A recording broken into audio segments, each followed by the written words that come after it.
Kolindsund. En cirka 25 km lang og 1-3 km bred sø, eller det vil sige tidligere sø, udpumpet omkring 1870, og i dag et frugtbart landbrugsareal. Lad os prøve at se nærmere på det her som udgangspunkt for en køretur på Djursland. Kolindsund ligger centralt fra Grenaa ind mod Kolind, og var tidligere et sund, der faktisk afskar hele det nordlige Djursland fra det sydlige som en ø i stenalderen, og efterfølgende et sund, hvor man blandt andet kunne sejle ind til Kolind, men i dag et frugtbart landbrugsareal. Der er lidt kontroversielt, fordi der er nogen, der synes, det skal være sø igen, men det er så ikke dem, der ejer området. Lad os se lidt nærmere på de her steder, hvordan Dyland man får vandet ud af den her sø, tidligere sø, der faktisk ligger 2 meter under havets overflade for en stor del vedkommende. Lad os lige prøve at tage ned i selve sundet først. Stor hvedemark. Lad os lige tage et kig på selve jordbunden. Der er nogen, der tror, at det er sådan tørvejord, sådan noget spavnemarktigt noget, som der findes i mange lavområder. Men det er det faktisk ikke. Her er der en høstet græsfrømark. Lad os lige se, om vi kan få fingeren ned i den her specielle jordbund, som der er i Kolindsund. Flade marker, der er meget egnet til dyrkning. Udfordringen, det er at få vandet ud. Vi er jo under havets overflade. Det her nede, det har en blålig kulør, og det er det, der hedder blådøn.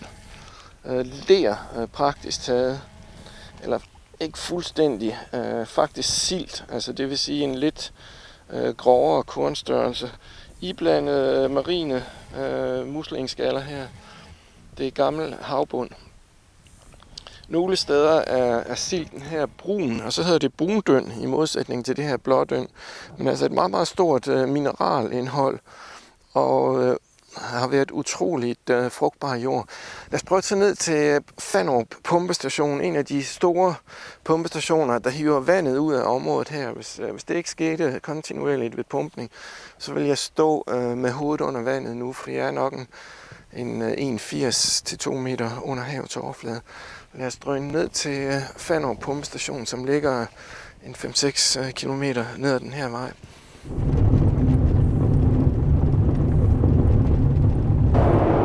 Jeg befinder mig i Fannerup pumpestation. En af 2 store pumpestationer, der pumper vandet ud af sundet. En ganske forfalden og ydmyg bygning. En reservepumpe her. Og hovedpumpen her, den der arbejder nu, den der larmer. Findshytteren står der.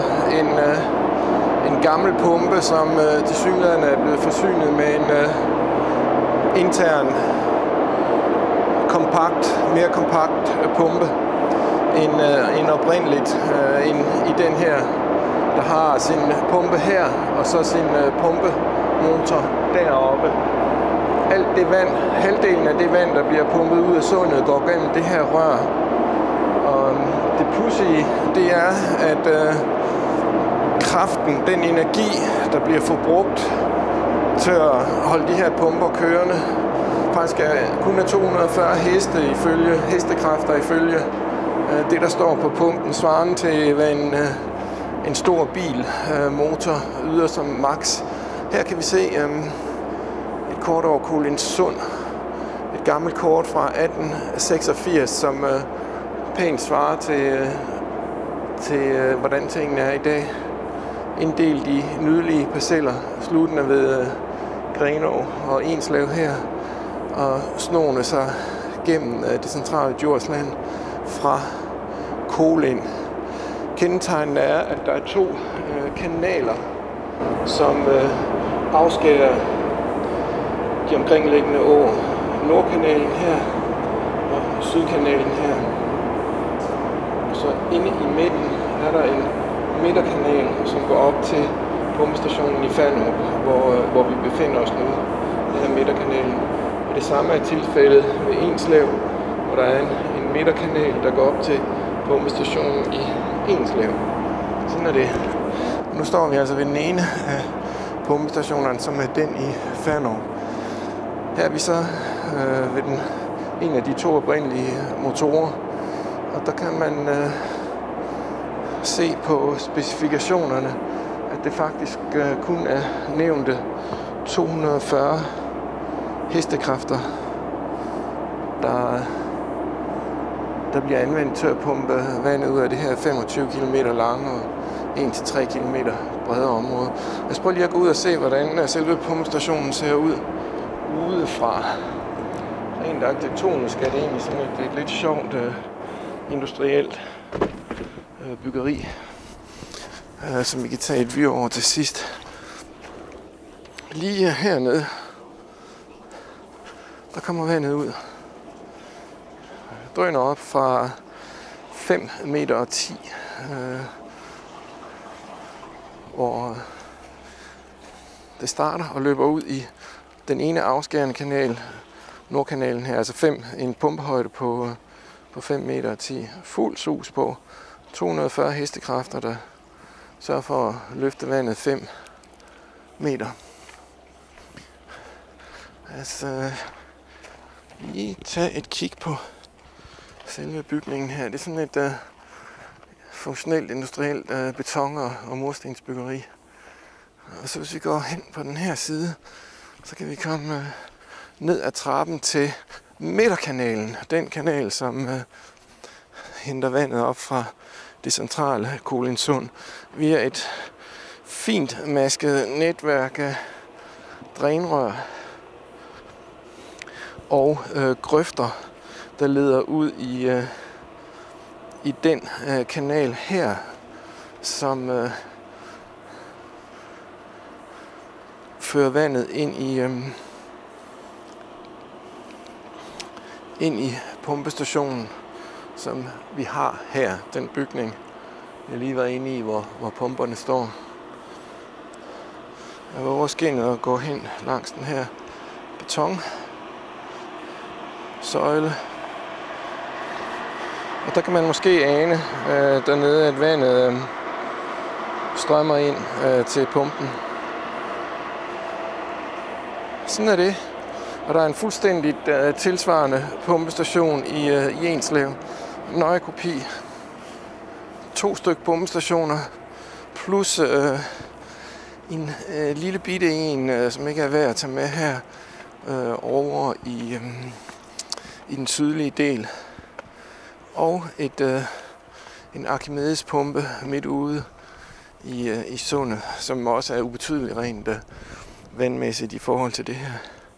Men her har vi et vy ned over midterkanalen, som henter vandet fra Kolindsund, og hvor der er en tilsvarende kanal ved Enslev. Jeg kan jo lige tilføje, at der er offentlig adgang til pumpestationen her i Fannerup. Der er en lidt medtaget plancheudstilling, beregnet på publikum. Og med lidt god vilje kan man sagtens læse en masse spændende om sundets historie og om teknologien bag. Vi smutter lige ned til midterkanalen, så vi kan se vandet, der strømmer hen mod pumpestationen i Fannerup, tæt på den sundgård, der hedder Skarnes, som typisk ligger i strandkanten i anførselstegn. Det der før udpumpningen var strandkant. Grunden til, at de færreste gårde ligger i selve sundet, er, at det er meget, meget blød bund. Både 20 og 40 meter ned fortsætter det med det her lerede silt, og det er svært at bygge noget på det, så gårdene er primært placeret på strandkanten. Det, der også kaldes forstrand blandt de lokale. Men nu kommer jeg til midterkanalen tæt på Fannerup. Der er under 1 kilometer til. Jeg skal lige tage et lille vy ned i vandet der, få en fornemmelse af strømningen. et stykke midterkanal. Strømmende vand, og den eneste grund til, at det strømmer, det er, fordi det bliver pumpet fra pumpestationen i Fannerup. Og det tilsvarende sker ved Ginnerup. Totalt fladt landbrugsland.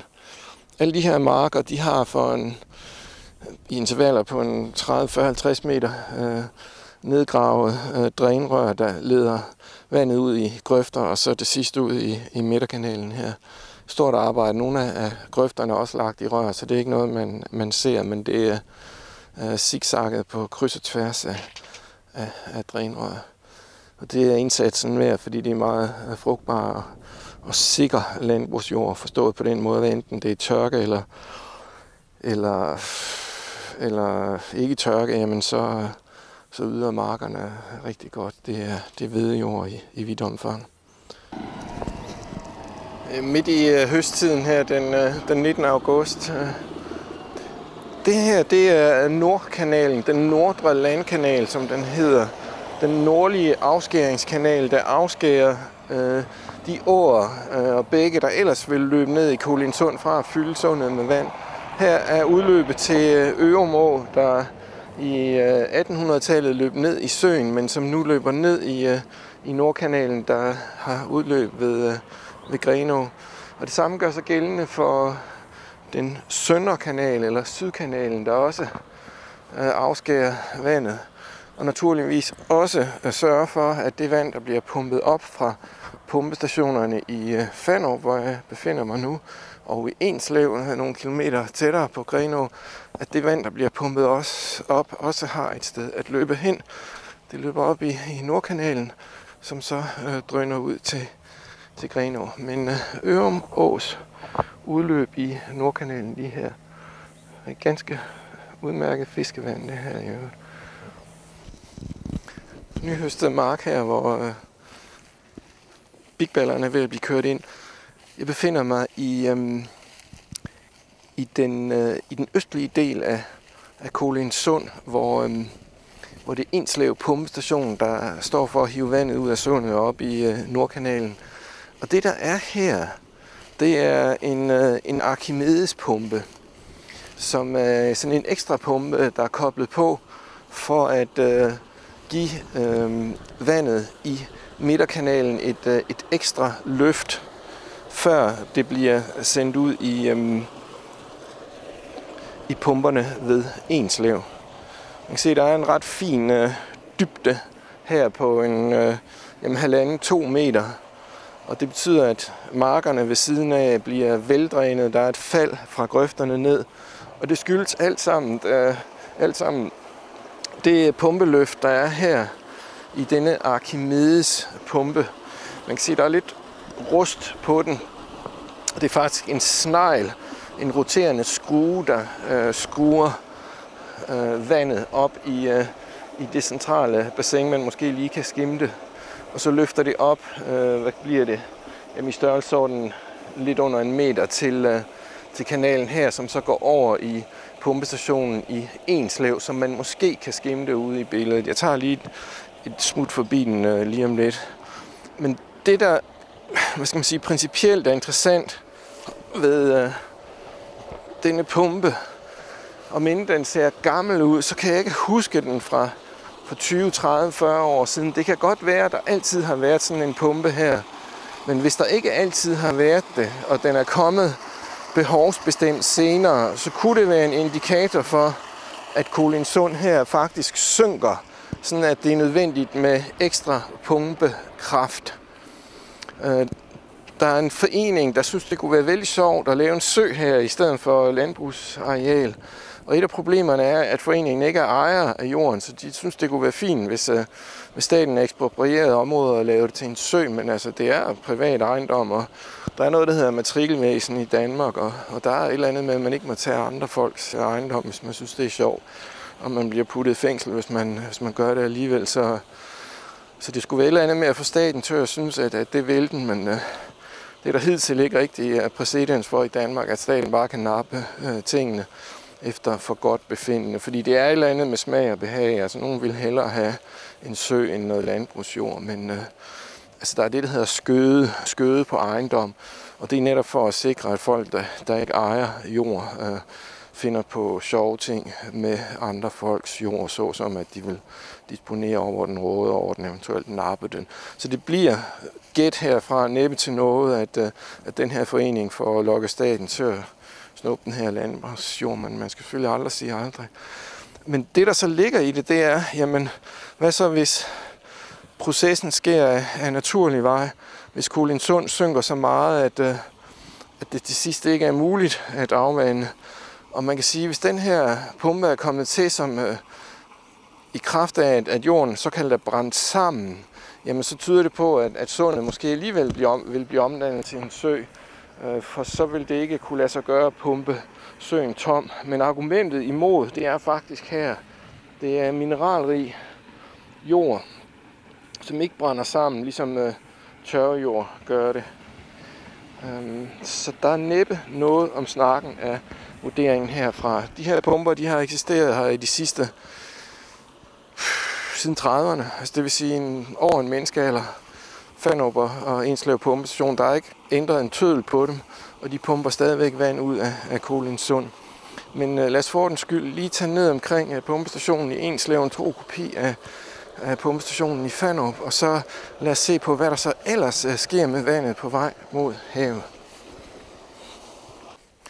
Pumpestationen i Enslev, en 3-4 kilometer før Grenå. Her kan man faktisk mere tydeligt end i Fanrup se, hvordan vandet bliver hentet fra dybet, en 5 meter nede, og bliver ledt op i den nordre landkanal eller Nordkanalen, for derefter at drøne ud i havet. Jeg tager lige et kig ned på Midterkanalens tilløb her til pumpestationen. Der er et stykke ned, omkring 5 meter. Og så går vandet gennem pumpestationen her. Det bliver pumpet ligesom i Fanrup og drøner ud i Midterkanalen. Og det sker lige præcis her. Man kan nok ikke se det, men der er mere vand i her, end der var ved Fanrup. Det blev pumpet ud her med fuld power. Der er måske en 1,5 meter dybt der. Fuld strømning. Og så ud i en dejlig, rekreativt dejlig Midterkanal her. Der er en slange i paradiset, i hvert fald hvad landmændenes synsvinkel angår. Det er, at der var nogen, der så rødt, da det sædvanlige vedligehold af den her kanal, afvandingskanal, indbefattet af opgravning af mudder, som der jo vil komme med tiden. Og det betyder så, at løbet gennem Grenå ikke er så i anførselstegn vedligeholdt, som det har været.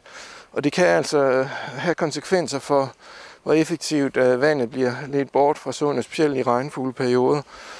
For nogle årtier siden var der aldrig oversvømmet på engene op til kanalen her, men det har der faktisk været de sidste år. I 2000, altså for 16 år siden, var der en hidtil uset oversvømmelse af en landevej. Og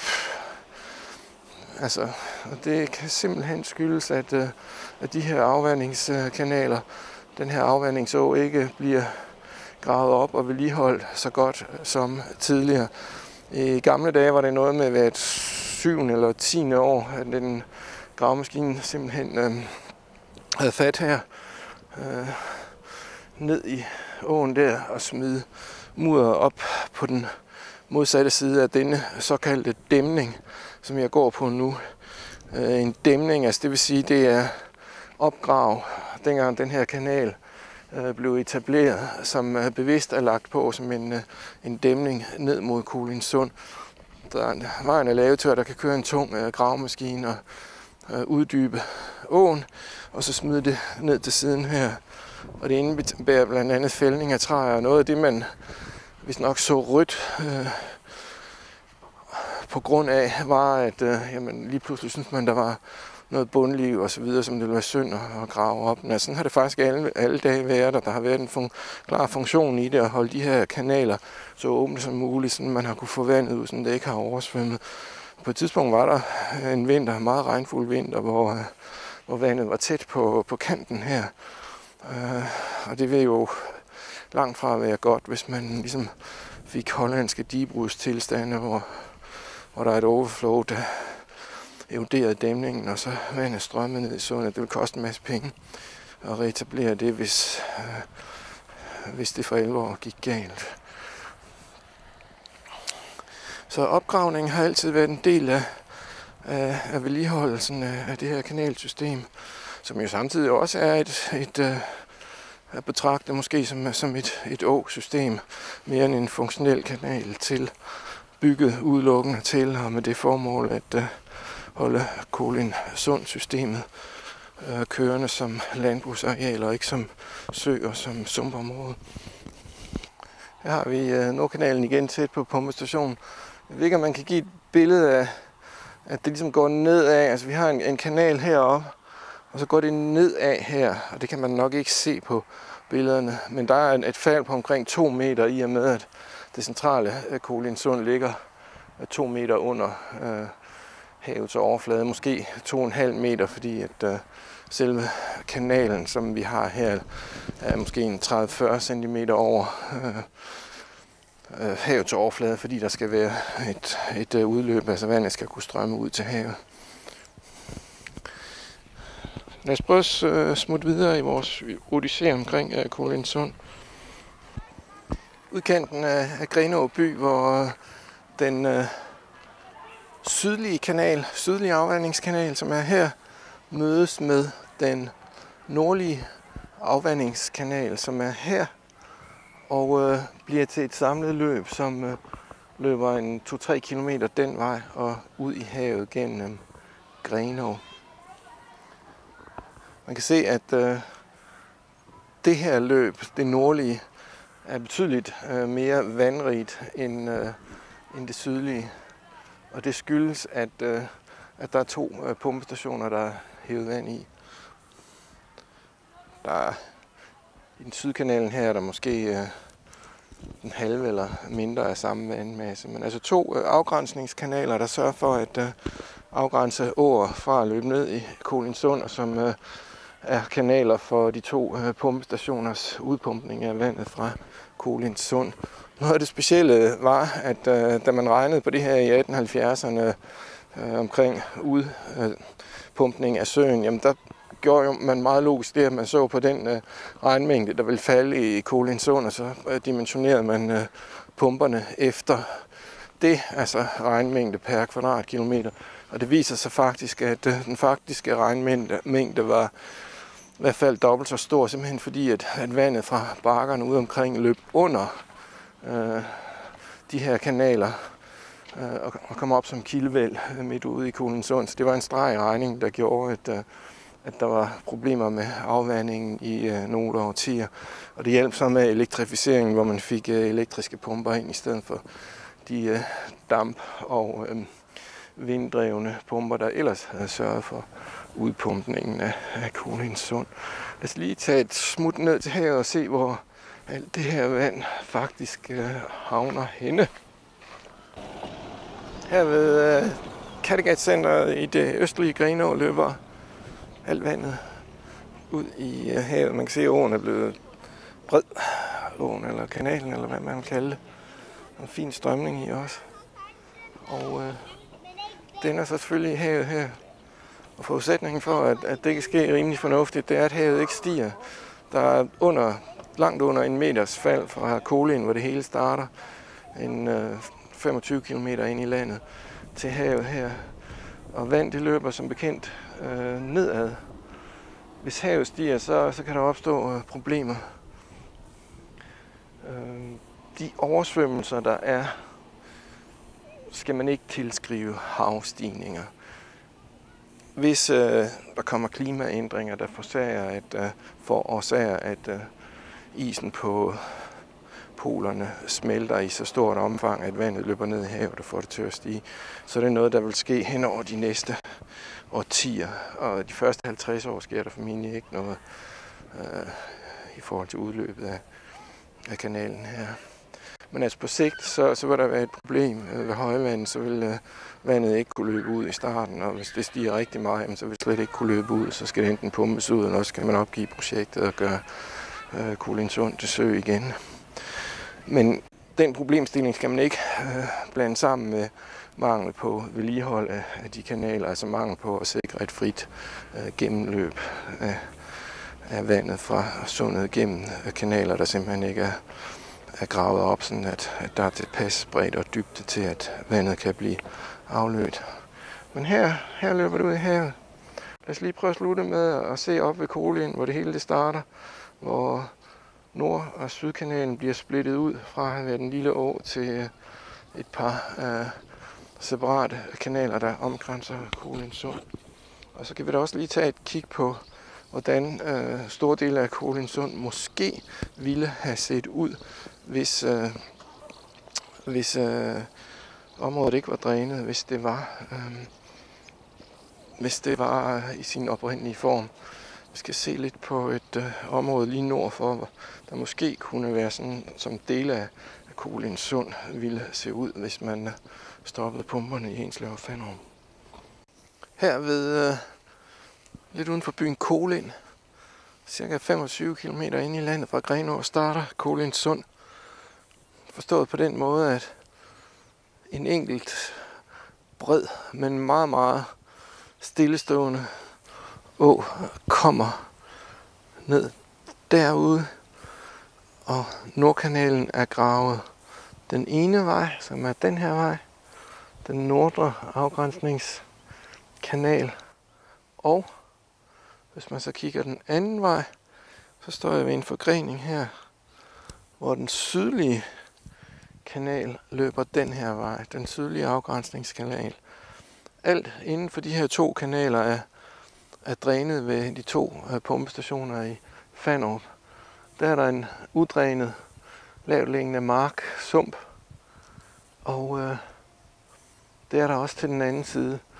Lad os lige køre hen et sted i nærheden, hvor vi kan se noget mere af det der udrænede Kolindsund, hvordan det ser ud. Sådan her ser det ud lige på den anden side af det drænede område. Noget, der har været dyrket, men som er lidt for vådt til dyrkning, så nu er det sump, mose. Det her stykke var faktisk oversvømmet i 2001. Dræn, der er blevet sløjfet her, der er nogle svaner dernede, som nyder godt af det. Men sump. Og sådan vil det selvfølgelig ikke være i det centrale Kolindsund. Der vil der være en regulær sø, men hvis pumperne stopper, vil der nok være store kantområder, der ligner det, vi lige har set. Slutter herfra på vores Kolindsund Odyssé.